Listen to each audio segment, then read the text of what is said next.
Hello friends, आपके अपने ही channel ठीक है में स्वागत है। आज के इस वीडियो में बात करने जा रहे हैं एसटीटी 2019 से जुड़ी लेटेस्ट न्यूज़ के बारे में।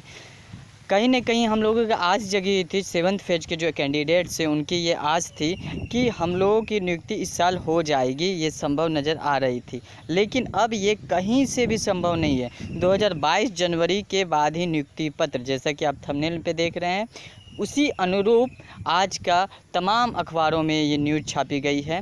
और कहीं न कहीं मंत्रियों का ये भी सांकेतिक भाषा बता रही है कि अब 2022 जनवरी के बाद ही नियुक्ति संभव है। नियुक्ति संज्ञा दी गई है। हालांकि तमाम अभ्यर्थी और शिक्षा मंत्री द्वारा ये बयान जब जारी होगा कि नियोजन होगा, तब हम लोग को मालूम होगा कि हम लोग नियुक्ति नहीं, नियोजन प्रक्रिया से गुजरने वाले हैं। लेकिन अभी भी उसका सटीक जानकारी नहीं है। एनसीटी का हवाला देती तो है सरकार, लेकिन आगे क्या रूपरेखा तैयार करती है अभी तक ये क्लियर नहीं है। बस इस वीडियो में हम लोग जानेंगे कि एसटीटी 2019 का जो नियुक्ति प्रक्रिया है 2022 जनवरी के बाद ही संभव होते नज़र आ रही है।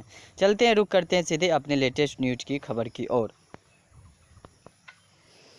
दोस्तों, ये देख सकते हैं हिंदुस्तान अखबार का आज का हेडलाइंस है कि अब अगले साल ही हाई स्कूल +2 को मिल पाएंगे शिक्षक।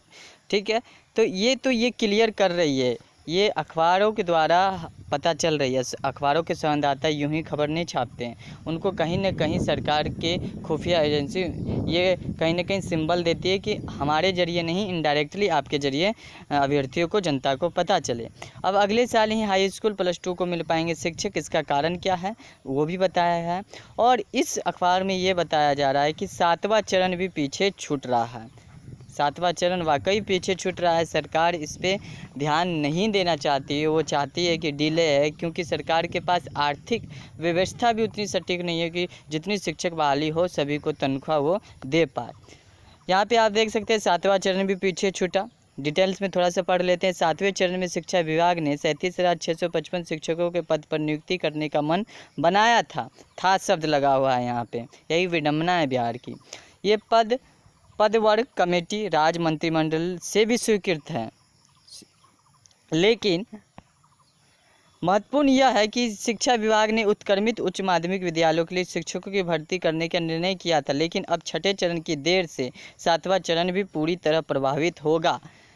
अब तक कहा जा रहा था कि छठे चरण और 7वें चरण से कोई लेना देना नहीं है, लेकिन छठा चरण जितना लेट होगा 7वां चरण उतना ही देर से उसकी प्रक्रिया शुरू होगी।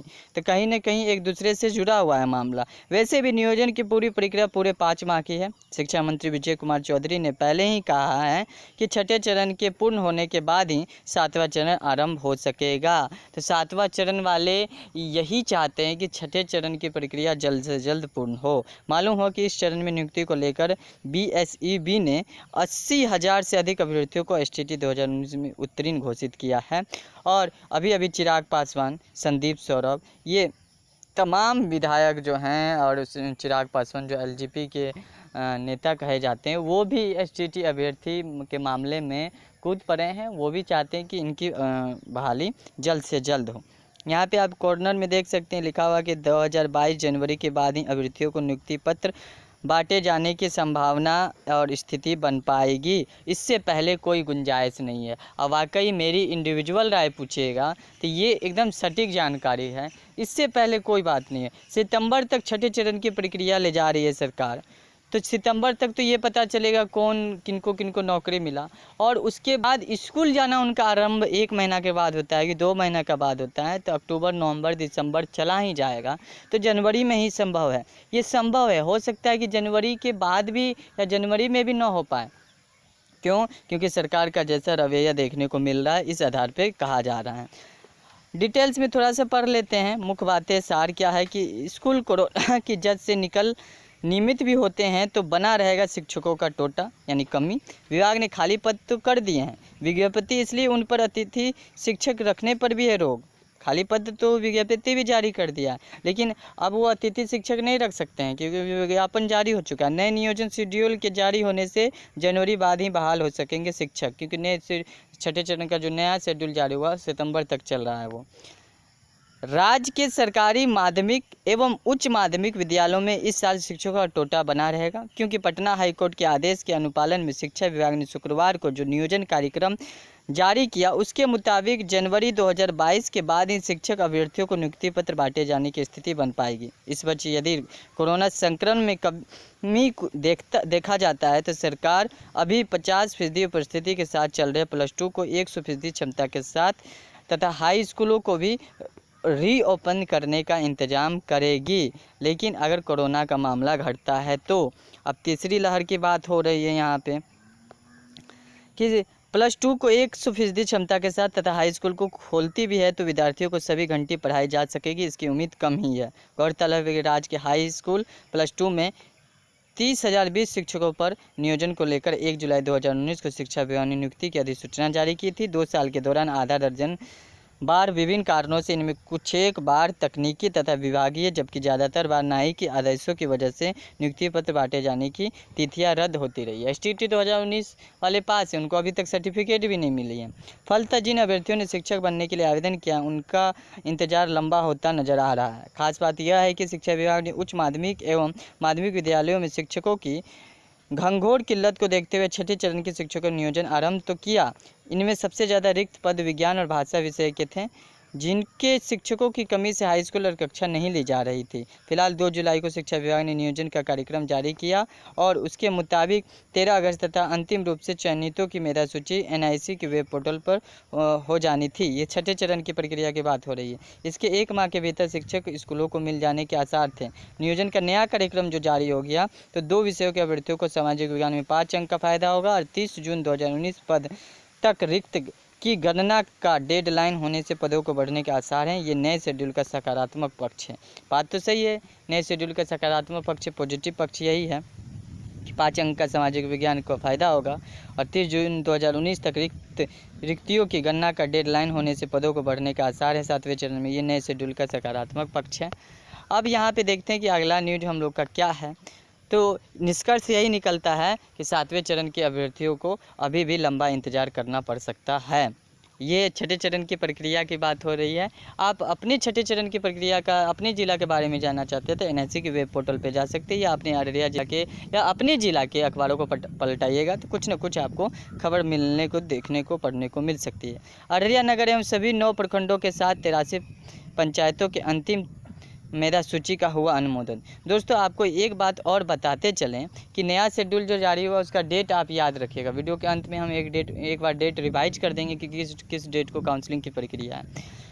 तो ये अररिया जिला का अखबार है, इसमें बताया गया कि काउंसलिंग को लेकर कड़े निर्देश जारी, गड़बड़ी हुई तो सख्त कार्रवाई। प्रारंभिक स्कूलों में दूसरे चरण में अगस्त माह में हो रही काउंसलिंग को लेकर प्राथमिक शिक्षक निदेशालय ने कड़े निर्देश जारी किए। इसके तहत राज्य नियंत्रण कक्ष की तर्ज पर जिले में नियंत्रण कक्ष बनाए जाने और उसकी सूचना निदेशालय को शीघ्र भेजने निर्देश दिए गए। नियंत्रण कक्ष सुबह 10 से शाम 6 बजे तक संचालित होगी। सूची अनुमोदन के लिए 29 जुलाई की मध्य रात्रि तक समय दिया गया था। इस अवधि तक अनुमोदन नहीं कराने वाले नियोजन इकाई की काउंसलिंग अगले चरण में कराए जाएंगे।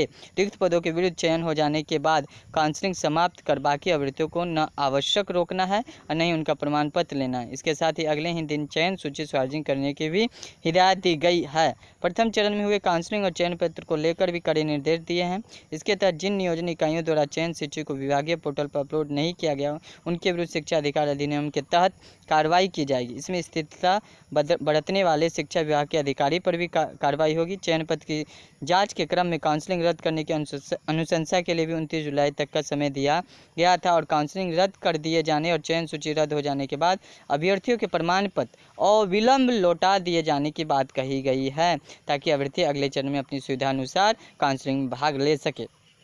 किसी भी अभ्यर्थी द्वारा धोखे से 2 नियोजन इकाई में काउंसलिंग करा लिया गया हो तो उस पर हुए FIR की सूचना निदेशालय को अविलंब देने को कहा गया। हालांकि जिले में अब तक ऐसा मामला प्रकाश में नहीं आया है। सूचना है इधर DO राजकुमार ने बताया कि प्राथमिक शिक्षा निदेशक के निर्देश का अररिया जिले में अक्षरशः पालन किया जा रहा है। ये बात हो रही है अररिया जिला की और इसमें ये भी बात हुई है, अलग अलग प्रखंडों की भी बात हुई है। यहाँ पे बात हो रही है कि दूसरे चरण में 2 अगस्त से शुरू काउंसलिंग प्रक्रिया में 114 में से केवल 83 नियोजन इकाई में ही शिक्षक अभ्यर्थी भाग ले सकें। अररिया नगर सभी 9 प्रखंड 83 पंचायत नियोजन इकाई में काउंसलिंग होगी। यूँ तो 104 पंचायतों में 13 अगस्त को काउंसलिंग होनी थी, लेकिन 19 का अंतिम सूची का ससमय अनुमोदन नहीं होने एवं 2 पंचायतों का क्रमशः नरपतगंज प्रखंड के मधुरा पश्चिम एवं मधुरा उत्तर के पुनर्गठित नगर पंचायत विलय होने के कारण विभागीय निर्देश के आलोक में मार्गदर्शन मांगे जाने के कारण यहाँ काउंसलिंग नहीं होगी। इस कारण 104 में इन 21 पंचायतों का दूसरे चरण में काउंसलिंग नहीं हो सकी। यहाँ बता दें कि 2, 4 एवं 5 अगस्त को अररिया नगर परिषद का 7, 9 एवं 10 अगस्त को प्रखंड का एवं 13 अगस्त को पंचायतों का काउंसलिंग होगी।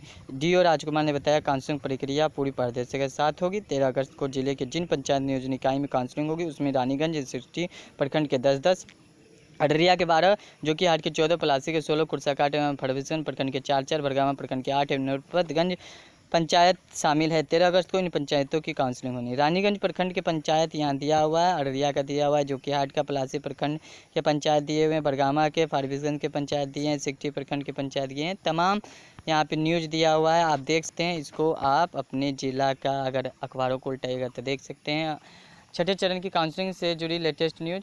तो मिलते हैं नेक्स्ट वीडियो में नेक्स्ट अपडेट के साथ। दोस्तों एक हम्बली रिक्वेस्ट है, आप लोग वीडियो तो नए विजिटर देख लेते हैं लेकिन चैनल को सब्सक्राइब नहीं करते हैं। आपसे रिक्वेस्ट है कि चैनल को सब्सक्राइब कर बेल आइकन प्रेस कर दें ताकि आपको शिक्षा जगत से जुड़ी तमाम जानकारियाँ सबसे पहले आपको मिल सके। साथ ही बेल आइकन भी प्रेस कर दें। धन्यवाद।